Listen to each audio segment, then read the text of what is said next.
பெரிவா சரணம். தெய்வத்தின் குரல் முதல் பாகம் சாப்டர் 10 தேவதாமூர்த்திகள் அவதார புருஷர்கள் என்ற தலைப்பில் சிவராத்திரி. அநேகமாக எல்லா சிவாலயங்களிலும் கர்ப்பகிரகத்தின் சுவரில் மேற்கு பாகத்தில் லிங்கோத்பவ மூர்த்தியின் பிம்பம் இருக்கும். சில கோயில்களில் மட்டும் இந்த இடத்தில் மகாவிஷ்ணு இருக்கிறார். லிங்கோத்பவ மூர்த்தி என்பது பரமேஸ்வரனுடைய 64 மூர்த்திகளுக்குள் ஒன்று.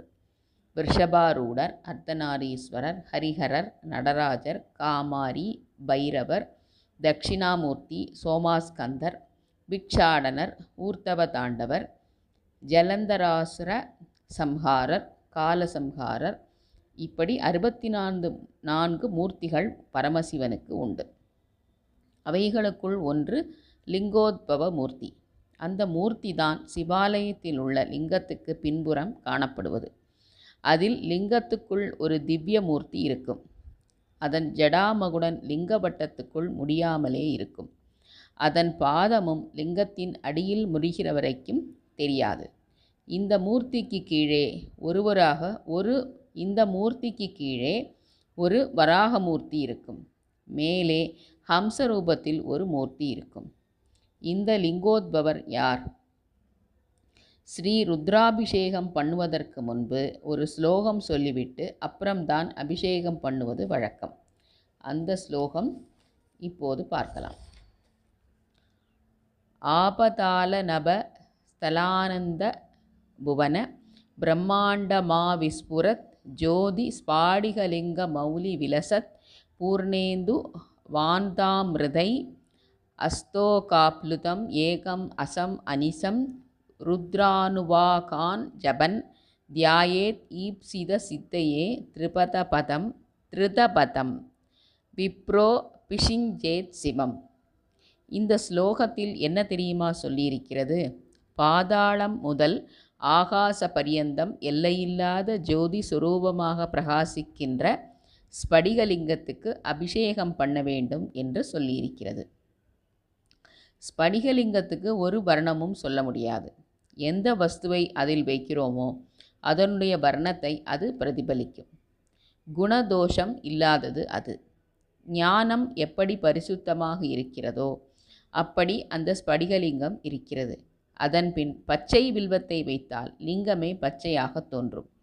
சிவப்பான அரளியை வைத்தால் சிவப்பாக தோன்றும். அது நிர்விகாரமானது.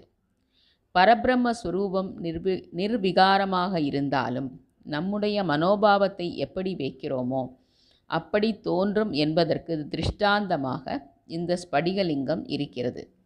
அது எதையும் மறைக்காது. அதற்கு பின்னால் உள்ள வஸ்துக்களையும் அதன் வழியாக பார்க்கலாம். பரமசுத்தமாக நிஷ்களங்கமாக இருக்கும். நிர்குணமான பரமாத்ம வஸ்துவுக்கு ஒரு திருஷ்டாந்தம். நினைக்கிற ரூபமாக அது தெரியும். மேலே சொன்ன ஸ்லோகப்படி அதன் சிரசில் பூரணச்சந்திரன் இருக்கிறது. பூர்ணேந்து என்ற ஸ்லோகத்தில் வருவது பூர்ண இந்து. இந்து என்றாலும் சந்திரன் என்றாலும் ஒன்றுதான். ஈஸ்வரன் ஜடையும் கங்கையும் கண், காது, மூக்கு, கை, கால் முதலிய அவயவங்களும் கொண்ட சகல ரூபத்தில் வருகிற போது அவர் 3ஆம் பிறையை வைத்துக்கொண்டு சந்திரமௌலியாக இருக்கிறார். ரூபமே இல்லாத பரமாத்மா நிஷ்கள தத்துவமாக இருக்கிற போது அங்கே சந்திரன், கங்கை எதுவும் இல்லை. அரூபமாயும் இல்லாமல் சுரூபமாயும் அவயவங்களோடு இல்லாமல் லிங்கமாக சகல நிஷ்களமாக இருக்கிற போது அவர் பூர்ணச்சந்திரனை உச்சியில் வைத்திருக்கிறார். அதிலிருந்து அமிர்தமே கங்கை மாதிரி கொட்டுகிறது. யோகிகள் தமது சிரசுக்குள் சகசிரார கமலத்தில் உள்ள சந்திரமண்டலத்தில் ஜோதி சுரூபத்தை தியானம் பண்ணுவார்கள். அந்த சந்திர பிம்பத்திலிருந்து அமிர்தம் ஒழுகும். அதனால் அவர்களுக்கு பரமானந்தம் உண்டாகிறது. சமஸ்த பிரபஞ்ச சுரூபமான ஜோதிர்லிங்கம் குளிர்ந்தால் லோகமெல்லாம் குளிரும். இதனால் தான் சிவலிங்கத்துக்கு ஓயாமல் அபிஷேகம் செய்வது, ருத்ர அபிஷேகம் செய்வது. ருத்ர அபிஷேகத்திற்கு முன்பு சொல்லும் ஸ்லோகம் இதையெல்லாம் அறிவுறுத்துகிறது. சகல பிரம்மாண்டமும் சிவலிங்கம்தான். ஸ்ரீருத்ரத்தில் இப்படியே சொல்லப்பட்டிருக்கிறது. சர்வ பதார்த்தங்களும் நல்லது கெட்டது எல்லாம் சிவஸ்வரூபம் என்று ஸ்ரீருத்ரம் சொல்கிறது. லிங்கம் ஏன் வட்ட வடிவமாயிருக்கிறது?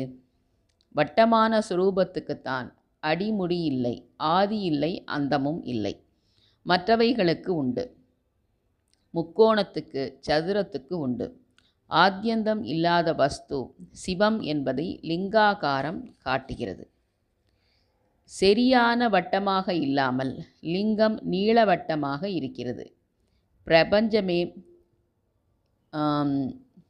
பிரபஞ்சமே எலிப்ஸாகத்தான் இருக்கிறது. நம் சூரிய மண்டலத்தை எடுத்துக்கொண்டாலும் கிரகங்களின் அயனம் நீளவட்டமாகத்தான் இருக்கிறது என்று நவீன விஞ்ஞானத்தில் சொல்வதும், பிரம்மாண்டமும் ஆவிஸ்புரத் என்று சாஸ்திரம் சொல்வதும் லிங்க ரூபத்துக்கு ரொம்ப ஒற்றுமையாக இருக்கிறது. யாராவது பந்துவை நினைக்கிறோம், சந்தோஷமாயிருக்கிறது. ஆனால் அவருடைய உருவத்தையும் பார்த்தால்தான் சந்தோஷம் பூரணமாகிருக்கிறது. அவ்வாறே உருவமற்ற சிவமும் ஒரு உருவத்தோடு வந்து அனுகிரகம் பண்ணினால்தான் ரொம்ப சந்தோஷமாக இருக்கும். ஞானிகளுக்கு மட்டுமே பரமாத்ம சுரூபத்தின் நிராகார உண்மை புரியும். உருவத்தை பார்த்து பார்த்து ஆனந்தம் அனுபவிக்கிற நமக்கு உருவத்தோடு கண்டால்தான் ஆனந்தம் உண்டாகும். அதற்காகத்தான் உருவமற்ற பரமேஸ்வரன் அருவுருவமான லிங்கமானதோடு நில்லாமல் அந்த லிங்கத்துக்குள்ளேயே திவ்யரூபம் காட்டும் லிங்கோத்பவ மூர்த்தியாக இருக்கிறார். இப்படி ரூபத்தை காட்டினாலும் வாஸ்தவத்தில் நமக்கு அடியும் இல்லை, முடியும் இல்லை. அதாவது ஆதியும் அந்தமும் அற்ற ஆனந்த வஸ்துவே தாம் என்று உணர்த்துவதற்காக மேலே லிங்கவட்டத்துக்குள் ஜடாமுடி முடியாமலும் கீழே அதே மாதிரி தம் பாதம் அதற்குள் அடங்காமலும் இருப்பதாக காட்டுகிறாள். அடிமுடி எல்லை இல்லாமல் அவர் ஜோதி சொரூபமாக நின்றார். ஜோதிர்லிங்கமாக ஆகாயத்துக்கும் பூமிக்குமாக பரமசிவன் உத்பவித்த இரவே சிவராத்திரியாகும். அப்படி ஜோதி சொரூபமாக பரமேஸ்வரன் நின்ற பொழுது விஷ்ணு அவரது பாதத்தை பார்க்க பாதாளத்துக்கு போனார். பூமியை கல்லும் ஸ்வபாவம் வராகத்துக்கு உண்டு. எனவே அந்த ரூபத்தை எடுத்துக்கொண்டார். பிரம்மஹம்ச ரூபமானார். பட்சிக்கு பறப்பது சுபாவம். பட்சியாக பறந்து ஜோதிர்லிங்கத்தின் முடி தேடி போனார். 2 பேருக்கும் தேடி போனதை அகப்படவில்லை. ஹம்சம் வந்தது. நான் கண்டுவிட்டேன் என்று பொய் சொல்லியது. அதனால்தான் பிரம்மாவுக்கு பிரத்யேகமாக பூஜை இல்லாமல் போய்விட்டது. பரிவாரமாக மட்டும் வைத்து பூஜை செய்வதுண்டு. புராண ஐதீகத்தில் இப்படி இருக்கிறது. பிரம்மா ஹம்சரூபமாக போய் பார்த்ததும் சிவபெருமானின் சிரஸ் அகப்படவில்லை என்றும், விஷ்ணு வராக ரூபமாக போயும் பாதம் அகப்படவில்லை என்றும் சொல்வதன் தாத்பரியம் என்னவென்றால், பரமாத்மா ஆதி அந்த ஹீனமான வஸ்து என்பதுதான். சிருஷ்டி பரிபாலனம் எல்லாவற்றையும் கடந்த வஸ்து அது என்பதுதான். இப்படி அடிமுடி தேடி பிரம்மாவும் விஷ்ணுவும் பெற முடியாதவரையே என் சாமர்த்தியத்தால் அறிய முடியும் என்கிற அகங்காரம் இல்லாமல் அன்போடு பக்தி செய்து உருகினால் வெகு சுலபத்தில் அவர் நமக்கு அகப்பட்டு விடுவார். அன்பினாலேயே மிக மிக விரைவில் திருப்தி பெற்று அனுகிரகிப்பவர் சிவபெருமான் என்பதாலேயே அவருக்கு ஆசுதோஷி என்று ஒரு பெயர் இருக்கிறது.